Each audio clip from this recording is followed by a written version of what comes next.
দেখলাম একজন সন্ন্যাসী, আর এখন দেখছি বৃন্দাবনের কৃষ্ণ সোনার ওড়না গায়ে নিয়ে বসে আছে। প্রভু, আমি কি দেখছি, আমি কি দেখছি?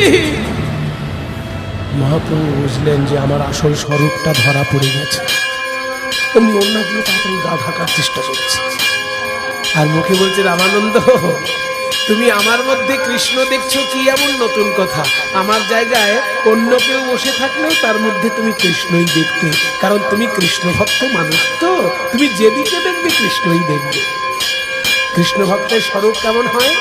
স্থাবর জঙ্গম দেখে না, দেখে তার মূর্তি, তার মূর্তি।